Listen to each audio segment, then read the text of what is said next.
Hi, dear teachers. This is the session for all of you on the topic of how to be an effective teacher. So, to begin with, I would really like to congratulate first to all of you on your patience and teaching skills and all the calm you maintain while you teach your students. And I really don't doubt your teaching skills. This is just a session of improvement, how we can improve as a teacher. And I also would like to follow during uh, my all that teaching experience. Okay, coming back to this topic, first point is understand the child. Why understanding the child is important? First, if you work on the way of getting things, that how any child understand different things, or how any child you know work on things to grasp the things. If we understand those things, those deeper things, then we can work with the child more in more effective manner. Also, why it is important to understand the child of 3-year age to 11 or 12-year age. When we say that people are born, when babies are born, that time they are, they are raw in mentality, they are raw in thought process. If we believe in birth and rebirth, obviously if they bring something, some behaviors or some habits from past life, if we believe that, that is one point. But if we talk about this life, and if you try to understand, like a slate of 1 year, a slate of 2 year, a clean slate of 3 year, a slate of 4 year, 5 year, 6 year, and then a slate you have been using for 12 years, for 15 years, for 30 years, right?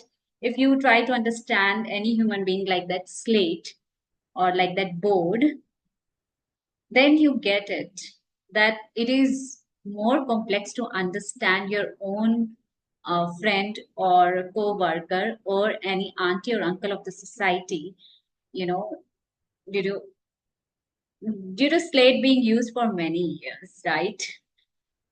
Rather than understanding a child. So it is a lot more easier thing to understand a child.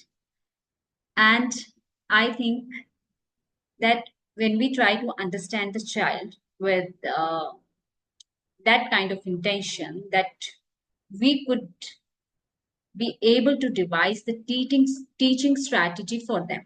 Okay, and now if you express that, okay, how can this be done with a class of 40 to 50 students? This can be done, like when you are teaching a smaller group of 10 pupils or maybe 15 pupils, or like pair of students, 2 to 3, one child, one-to-one teaching, that then it is easier to understand child.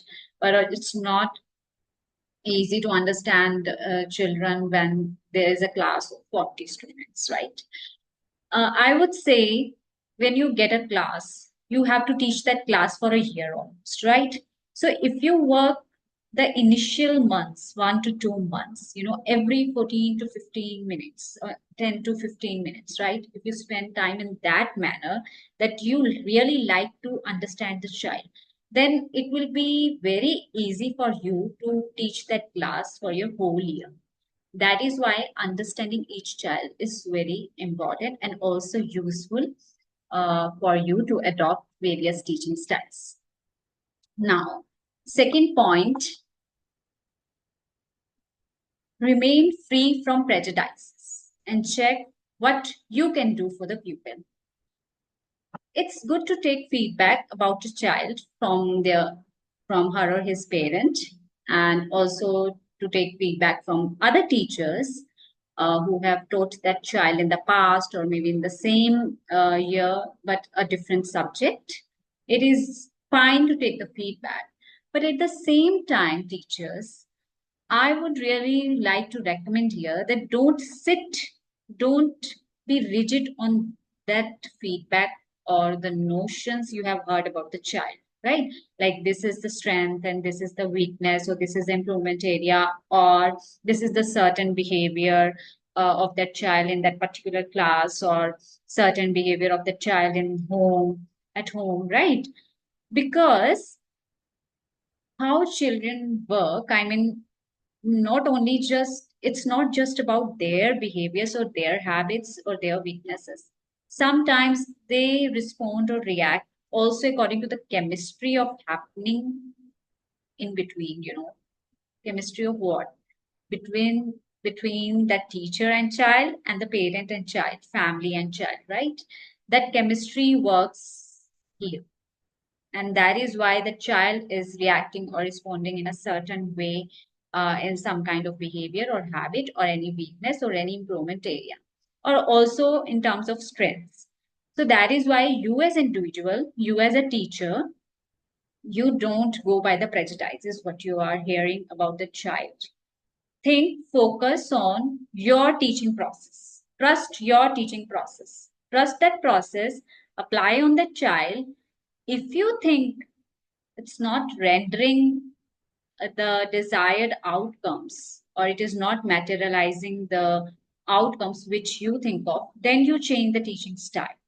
First, you don't adopt the teaching style by just hearing the feedback about the child from that parent or from other teachers. Okay, fine. Okay, let's move on to the third point. Inform about your teaching strategy or style sometimes to students. Now, I know sometimes we need not reveal our teaching strategies or styles to teach to students in the class, but sometimes it is important for them to know why you are adopting a certain teaching style.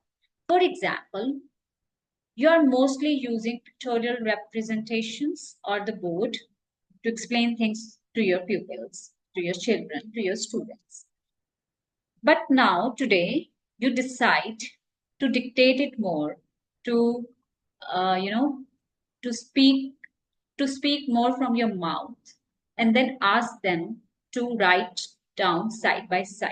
You need not use the pointer or any lines on the board. Then you inform your students, these students, that most of the times we are studying through the board and pointers and the pictorial representations or the projector slides, but today I am going to sit on my chair, and you all should focus on what I'm saying, what I'm speaking, and what I'm dictating.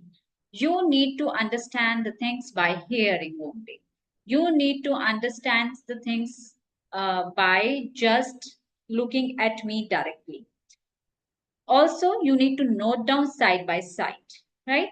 So then in those cases, you may explain those things to, not explain, but you can inform that kind of teaching style you're adopting today to your students, so that they can get, yes, we need to focus on uh, hearing, we need to be attentive, we need to be alert in that manner. That is why when, that is how when students, or learners know your method and know your way, that is how, and that is where they can support you too. They can support you back, right? They can perform they can perform according to the outcome you thought of from your teaching style, and you expect that kind of outcome from your children, right? Thank you so much for all of your you know hard work and your smart work while you put during your teaching style and hearing this video. Thank you so much.